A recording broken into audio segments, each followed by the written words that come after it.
Dr. Peterson, There we I'm go. a college professor here in California. You've said some things that are a little bit disheartening to me as an educator for our youth who are bringing them up into this new society and educating them to think deeply about what the meaning is for themselves as individuals. How do you see current academics as failing our students now? Well, you know, I really think the faculties of education should probably just be burned to the ground. You know, I mean, they're failing them.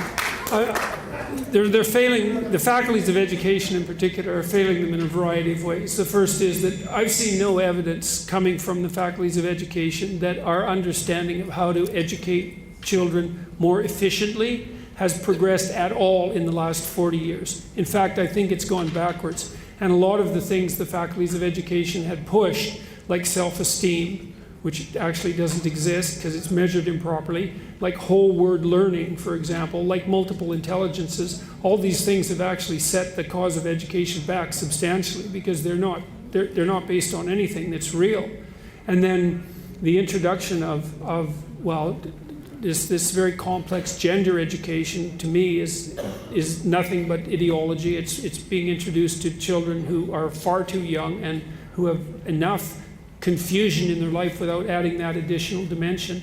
But most importantly, I think that the education system, it doesn't teach kids to read well. It doesn't teach them to write well. It doesn't teach them to think about thinking, so they can't think critically. And it does almost nothing to help them understand that they have a character that they could develop. You know, I mean, and this has been true for a very long time, and there's historical reasons for it, but it'd be very good, you know, to have it. What grade do you teach?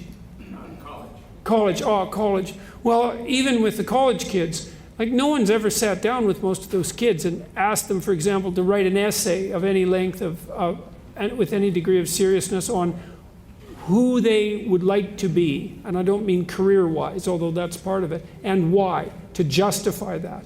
It's an unbelievably useful exercise. And so, especially if you're in the humanities, your job is to teach character, the character development, and we just don't do that well. We tear everything apart and put nothing back together, and it's a terrible thing for young people. So that's some of the problems.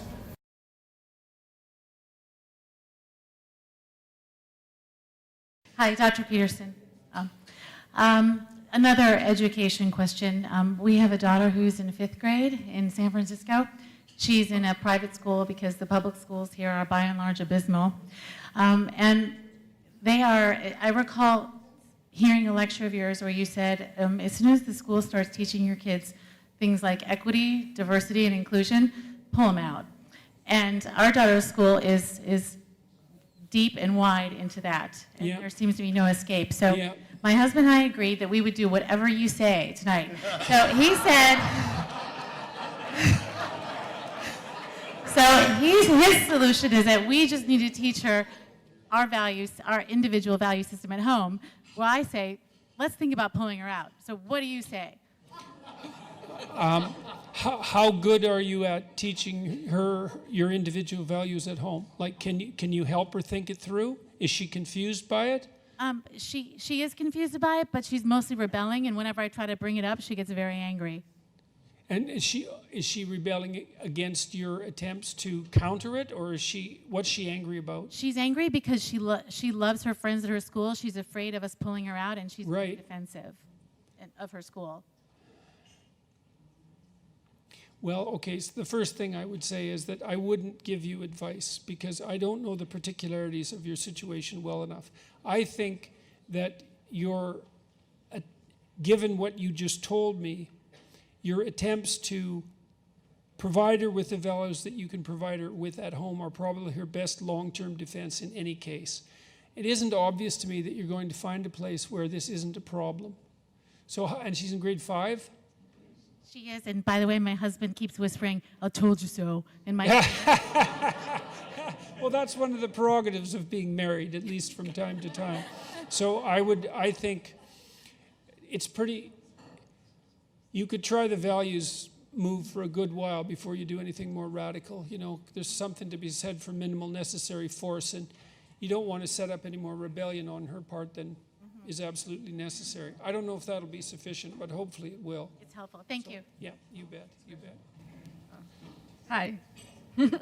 How do, as a student at this big university, how do I mean, it's hard to me to sometimes, I mean, I see the university like crumble like every day. Yeah. It's like in all this ideology, like and I just find it hard to like, how do I keep myself like motivated or like finding meaningful to continue and like. Well, your best bet in university is you at least have the chance to read. You know, and what you need to do is I have a list of books on my website, which you may know about or may not. You could go read all those books. I've been reading all of them. Good, good. Well, the thing is that the best thing you can do if you're inundated by foolish teaching is to go read all the books that people have thought are great, because lots of them are great. And then you can make your peer group the people who wrote those books. And hopefully that'll be enough so that you'll be a lot more than you were. And that'd be something. But you have the opportunity to do that, even if you're not encouraged to do it. You can do the reading. And I don't know of any better that, and I would also say to write, you know, write. Read something great, write about it. Get your thoughts in order. That'll help straighten you out. And you might as well read the best since it's there and it's free, which is also something quite remarkable. I don't know anything better than that. So, Thank you. yeah.